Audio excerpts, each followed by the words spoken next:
یکے بعد دیگر شعراء ادباء کا انتقال ہمیں مجبور کرتا ہے کہ ہم بیٹھیں، یکجا ہوں، غور و فکر کریں اور یہ سوچیں کہ ہم نے کیا کھو دیا اور کیا چیز تھی جس کی ہم نے قدر نہیں کی۔ یہ ہمیشہ کہا جاتا ہے کہ جو بھی چلا جاتا ہے کہ ایک سنہرے باب کا خاتمہ ہوا، لیکن پروفیسر شادی بدولوی صاحب کی رحلت، ان کا انتقال، یہ لفظ بالکل صحیح ثابت ہوتے ہیں کہ ہم نے جو کچھ کھو دیا وہ ناقابل فراموش ہے اور ایک سنہرے باب کا واقعی خاتمہ ہو گیا۔ ہم چاہیں بھی، کوشش بھی کریں تو اب کوئی ہم نعم البدل پیدا نہیں کر سکتے۔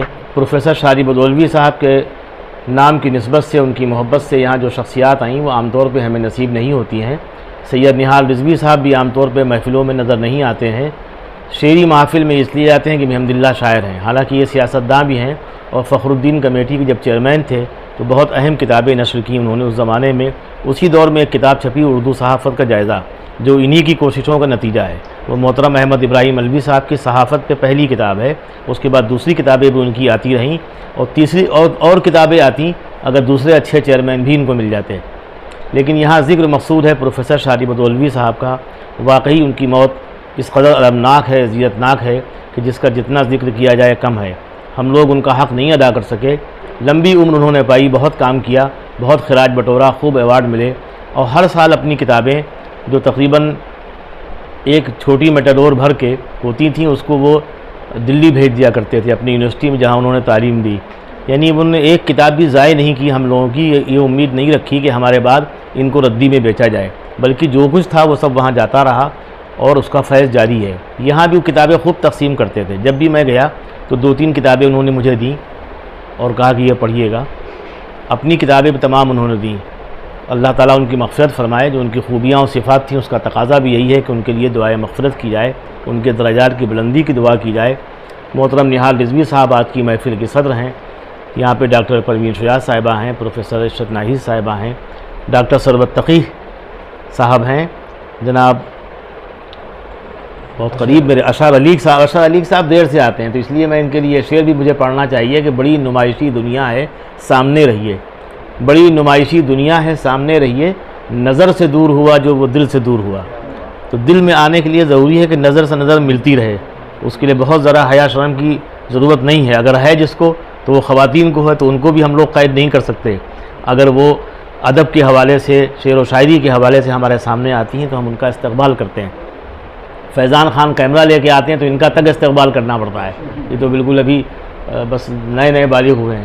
پرویز ملک زادہ صاحب تو لکھنؤ کی کروٹوں کے امین ہیں، یہاں کی جنبشوں کو سمجھتے ہیں اور جب بھی کسی کا انتقال ہوتا ہے یا کوئی اچھی بری خبر ہوتی ہے وہ ان کے حوالے سے سوشل میڈیا سے ہم کو مل جاتی ہے، ورنہ بہت سے بچوں کو تو یہ توفیق ہی نہیں ہے کہ وہ دنیا کو بتائیں کہ ہمارے چچا نہیں رہے، دادا نہیں رہے، خالو نہیں رہے یا خدا نخواستہ والد کا انتقال ہو گیا۔ ایسے بے حسی کے دور میں پرویز ملک زادہ جیسے جوان سال لوگوں کی ضرورت ہے اور رہے گی، اس لیے کہ یہ ہمیں بروقت باخبر کر دیتے ہیں۔ بعد میں وہی خبریں ہم لوگ ادھر ادھر سے پیش کر کے ادھر ادھر گھماتے ہیں اور کسی حد تک انگلی کٹا کے شہیدوں میں نام لکھا لیتے ہیں۔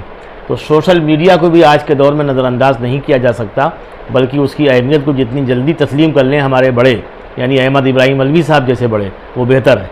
احمد ابراہیم ملوی صاحب نے بالکل رب کر رکھا ہے، وہ ہمیشہ کمپیوٹر کے اور سوشل میڈیا کے نقصانات بتاتے رہتے ہیں، لیکن اس کے فوائد اتنے ہیں کہ ان کی کتابیں جس طرح ریختہ نے محفوظ کر دی، خود ان کے بچے محفوظ نہیں کر سکتے، ہم نہیں محفوظ کر سکتے۔ تو معلوم یہ ہوا کہ کام دیگر حوالوں سے بہت ہوا ہے۔ ہم نے اپنے چھوٹے چھوٹے دائرے بنا رکھے ہیں، یہ ہمارا گروپ ہے، وہ ان کا گروپ ہے، یہ پرویز ملک زادہ صاحب کے جاننے والے ہیں، یہ ہمارے یہاں نہیں آئیں گے، ہم ان کے یہاں نہیں جائیں گے، لیکن ہم کوئی بڑا دائرہ بنائیں جس کو خاندان کہتے ہیں ادب کا، تو واقعی کھلی فضا میں کام ہو سکتا ہے۔ اس طرح جیسے ڈاکٹر شجاع صاحب نے سخت ماحول میں کام کیا، یعنی اردو کے سچے خادم تو وہ لوگ تھے، پروفیسر وہ نہ بھی بنتے تو کون سی قیامت آ جاتی، لیکن کام تو اتنا کیا جو 10 پروفیسر مل کے نہیں کر پاتے۔ جیل میں بچوں کو پڑھایا انہوں نے، اور جو جذبات قیدیوں کے قلم بند کیے وہ احمد ابراہیم ملوی صاحب اور سہیل کاکوروی صاحب یا ہم جیسے نارمل لوگوں کے نہیں ہو سکتے ہیں، یعنی قیدیوں کے جذبات زیادہ تھے اپنے اساتذہ کے تئیں۔ تو یہ تجربہ اور یہ مشاہدہ ہمیں ڈاکٹر شجاع صاحب کے قلم اور ان کی آنکھوں سے ملا۔ اسی طرح پروفیسر احتشام حسین صاحب تھے، اور آج کے دور میں جناب شادی بدولوی صاحب، کہ ہم جن کے بارے میں لکھنا بھی چاہیں تو ہم ان کا حق کیسے ادا کر سکتے ہیں، لیکن یہ کہ لکھنے لکھانے کا عمل جاری رہنا چاہیے، اس لیے کہ جو کچھ بولا جاتا ہے وہ تو کچھ دیر کے بعد ختم بھی ہو سکتا ہے، یا جب کلپ کو ہم سرچ کریں گے دیکھیں گے تبھی نکلے گا۔ لیکن اگر عشرت ناہید صاحبہ یا پروین شجاع صاحبہ یا اور دیگر سب قلمکار اتفاق سے یہاں ہیں، یہ لوگ اپنے قلم کو جنبش دیں تو ادب میں کے سرمایے میں بہت کچھ اضافہ ہو سکتا ہے۔ انہی خواہشات کے ساتھ اب میں جاتا ہوں جناب سہیل کاکولوی صاحب کو زحمت دوں کہ انہوں ان کا مضمون بھی چھپا ہے انقلاب میں، اور انقلاب آور شخصیت بھی یہ ہیں۔ الوی صاحب سے ڈرے بغیر اپنی آپ بات کہیے۔ اس دنیا سے چلے گئے تھے، اور ان کی شفقتیں اور ان کی محبتیں اور ان کا ایک بے تکلفانہ انداز میری زندگی کا ایک بہت ہی زرعی ورق ہے۔ شارب رضوی صاحب کا معاملہ یہ تھا کہ وہ اتنے ہی مشفق تھے، لیکن وہ ہمیشہ صحیح راہ دکھاتے تھے ادب کے حوالے سے۔ جب مجھے کسی لفظ کوئی میں لفظ استعمال کرتا تھا اور مجھے شک ہوتا تھا تو جب تک ملیزا صاحب تھے ان سے تو بہت ہی بے تکلفی پوچھ لیا کرتا تھا، ان کو فون کرتا تھا میں ان کے بعد، اور وہ بہت ہی صفائی کے ساتھ لیکن بہت ہی نرم آواز میں کہہ دیتے تھے بھائی سہیل صاحب آپ کے اوپر نہیں اچھا لگ رہا ہے یہ لوگ۔ تو وہ شفقتیں اب کس سے حاصل ہوں گی؟ اللہ احمد ابراہیم الوی صاحب کو اچھا رکھے۔ ان کا معاملہ یہ ہے کہ شارف صاحب یا ملیزا صاحب کبھی ڈانٹتے نہیں تھے، وہ ان کا معاملہ یہ ہے یہ پہلے ڈانٹتے ہیں بعد میں کرتے ہیں۔ ہم محبت والی رائے بھائی بڑے بھائی ہیں میرے والد کے، اس وقت کے شاگرد ہیں جب میں بالکل بچہ تھا۔ تو ابراہیم بھائی بھی ابھی ایک بات کہہ رہے تھے اور برابر کہہ رہے تھے کہ شارف صاحب کے بعد کون، یہ اس جملے کو سب سے زیادہ میں محسوس کر رہا ہوں، اس لیے کہ میں میری جس طرح رہنمائی وہ کرتے تھے، اور اس کے بعد ایک رشتہ یہ قائم ہوا کہ میں نے جب عام نامہ اپنا لکھنا شروع کیا، درس ہوا یہ تھا کہ ایک جلسے کی تصویر تھی فیس بک پہ جس میں اکیلے شارف صاحب بیٹھے ہوئے تھے، ان کے ہاتھ میں ایک آم تھا۔ تو ایک مطلع ہوا کہ پہلے لکھتے تھے عام اور غالب، اب لکھا جائے عام اور شارف۔ اچھا یہ 6 شعر ہوئے، مقطع بھی ہو گیا۔ میں نے سب سے پہلے جناب کو بھیجا، انہوں نے آگ میں اسے شائع کر دیا۔ اس کے بعد وہ انقلاب میں شائع ہوا، ان کے ہاں شائع ہونے کے بعد اور پھر راشٹری سہارا میں شائع ہوا، پھر وہ پورے ہندوستان میں شائع ہوا۔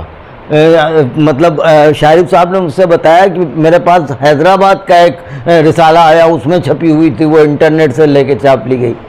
تو اس کا حسن اتفاق یہ تھا کہ شارف و غالب ہم قافیہ ہیں۔ تو اچھا وہاں سے وہ بنا، اس کے بعد وہ سب جگہ شائع ہو گئی۔ میں نے کہا بشیر فاروقی مرحوم نے مجھ سے کہا کہ آپ سمجھ نہیں رہے ہیں، اس کو آپ بڑھائیے، اور اس کو اب وہ بڑھتا چلا گیا، اب تمام احباب کے نام اور اپنے بزرگوں کے نام سے۔ ملیزا صاحب نے اس پہ بہت اچھی بات کہی تھی کہ یہ ایک ایسی کتاب ہے جس سے معلوم ہوگا کہ اس دور میں لوگ کیا کر رہے تھے۔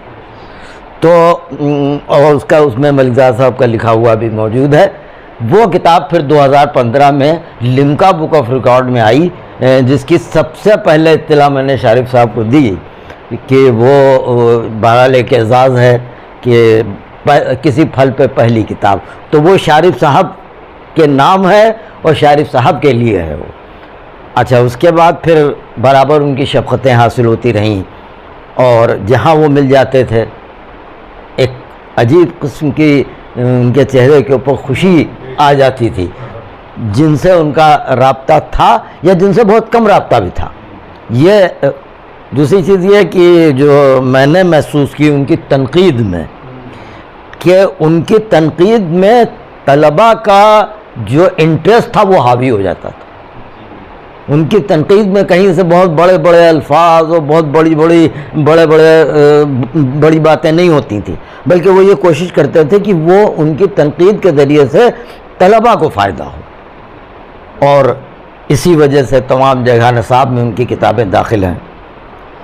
تو آج تو ان کے لیے دعائے مغفرت کے ساتھ ساتھ ہم یہ بھی دعا کریں گے کہ کچھ لوگ ایسے ہیں جو ان کی زندگی کو مشعل راہ بنا کے، اور یہ ابھی ابراہیم بھائی کو نہ سوچنا پڑے کہ اب کون۔ یہ ان الفاظ کے ساتھ میں ان کے لیے دعائے مغفرت کرتا ہوں اور اپنی بات